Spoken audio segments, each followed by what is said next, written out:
자, 여야가 조금 전에 내년도 예산안에 대해서 극적으로 합의했습니다. 내일 본회의를 열고 예산안을 처리하기로 합의했습니다. 네, 자세한 내용을 국회 연결해서 알아보겠습니다. 이준흠 기자. 네, 양당 예산결산특별위원회 간사들이 합의문을 발표했습니다. 일단 앞서 정부가 제출한 이 내년도 예산안이 556조 원 규모였는데요. 이 여야는 내년 예산안을 정부 제출안 대비 7조 5천억 원을 증액하고 5조 3천억 원을 삭감하기로 합의했습니다. 이 증액되는 7조 5천억 원에는 서민 주거 안정, 2050 탄소 중립, 보육 돌봄 확충 예산 등이 포함됐습니다. 특히 관심을 모았던 3차 재난지원금 예산은 3조 원이 책정됐습니다.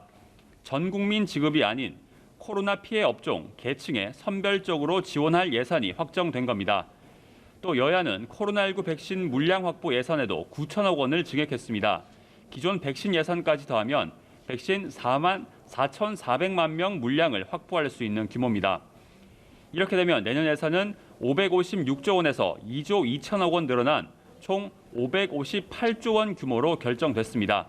이 순중 규모인 2조 2천억 원은 추가 국채 발행으로 충당될 예정입니다. 이 예산이 정부안보다 순증한 건 2010년 예산 이후 11년 만인데요. 여야는 내일 오후 2시 본회의를 열고 이를 처리할 예정입니다. 만약 내일 무사히 예산안이 통과되면 2014년 이후 6년 만에 법정 시한을 지키는 겁니다.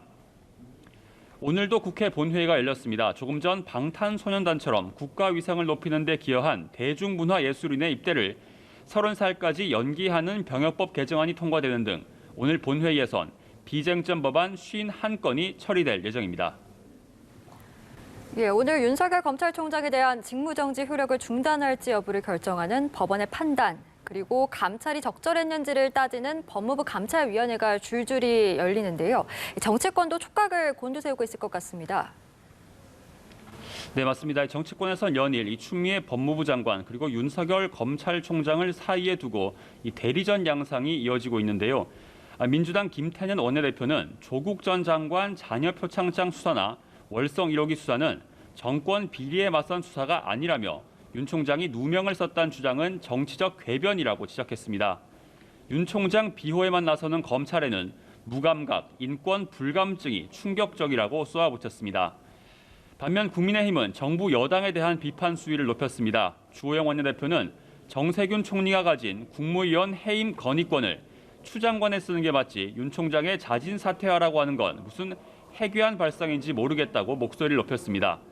민주당 모 법사위원이 여론전을 펼쳐달라고 판사들을 사주했다는 의혹도 제기하며 진상을 밝히라고 촉구하기도 했습니다. 지금까지 국회에서 전해드렸습니다.